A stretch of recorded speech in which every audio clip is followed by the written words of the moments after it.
Welcome to Tamara Talks with me, Tamara Thelander. Today I'm sitting here with Christina Morelli. Christina is a freelance writer here in New York City and has written for various independent music magazines, business websites, professional blogs, and personal publications. She's also editor-in-chief for New York City Art Scene and is the founder of The CEO Artist, an artist development, marketing, and management company. She also just published her book, Defriended, a guide to breaking up and shaping up. Welcome, Christina. Hi, Tamara.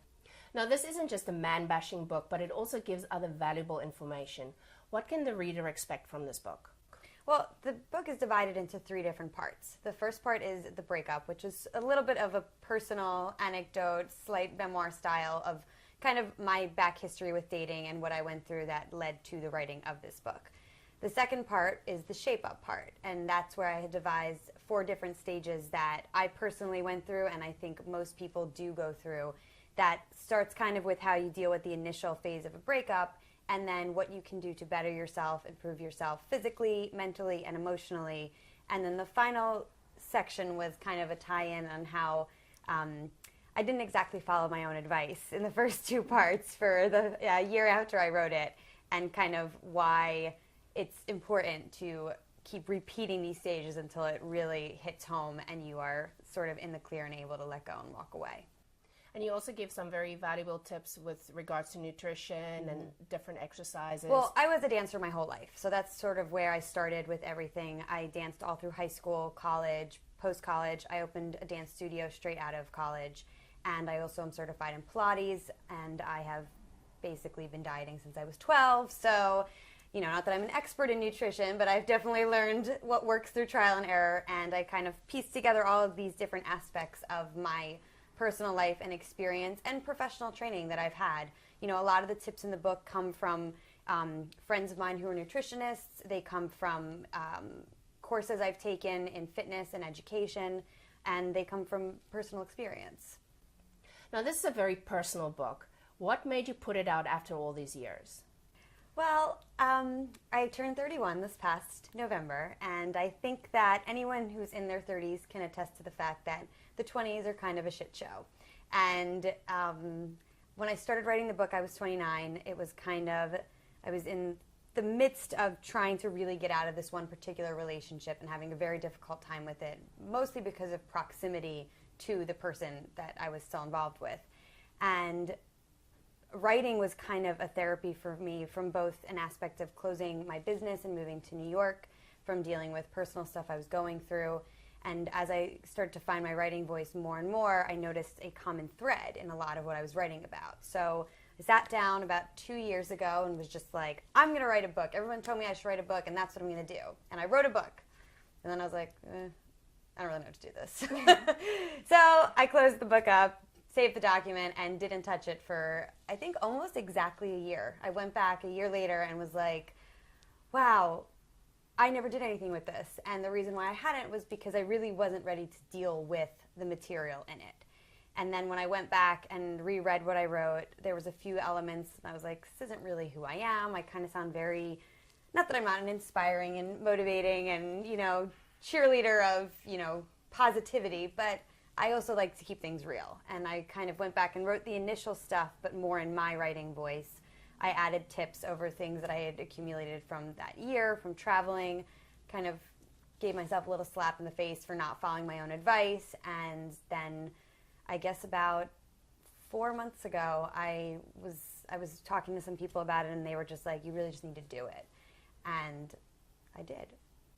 You self-published this book. What would you say was the most challenging part about the self-publishing process?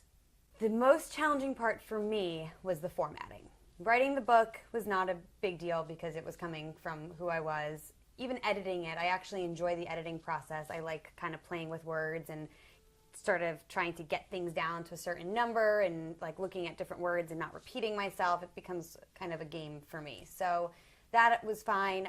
I had a wonderful guy, a graphic designer and musician in New York, Martin Rivas, did my cover art for me and the logo, and it was just so talented in so many ways, but he really put together a beautiful package.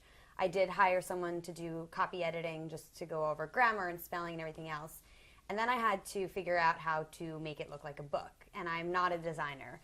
So there was many late nights that I spent cursing for eternity. It felt like trying to get, learning how to use page breaks and section breaks, and knowing that when you open a book, which page is supposed to be blank and which one is supposed to have text on it and which side things are on. And then you go through the whole process for a print book, and then you have to do a new one for the ebook. So none of that counts. And the first round of books that came in, I had misjudged the first blank page when I laid it out on my computer. So all of the title pages were actually on the left side of the book.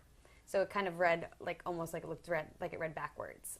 So I have 5 copies of those. If the book ever becomes a big hit, we'll sell them on eBay. But that was definitely the most challenging part about it, was getting it to look the way a book should look with nobody there to tell you this is how you do it. Now, if you can only give one piece of advice to someone that's stuck in this cycle that you were talking about, what would that be? My advice would be to look at the people who are living the way you want to live your life and let yourself be open to their advice.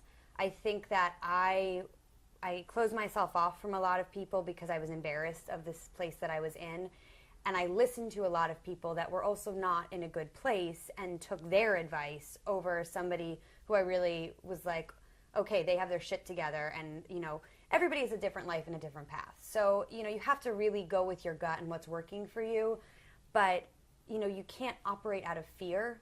And I think that is why so many people are not able to get out of these sort of situations, is they're afraid of the alternative. So it's like, well, yeah, I'm being abused, or yeah, I'm, not happy, or yeah, all these other terrible things are happening, but at least I have somebody, Like, as pathetic as it could sound, there were moments where, I would be sitting, and all of my girlfriends, for the most part, are either married or have boyfriends or in relationships, and, we'd go out, and it was like, well, I don't want to be the girl sitting there with nothing to talk about.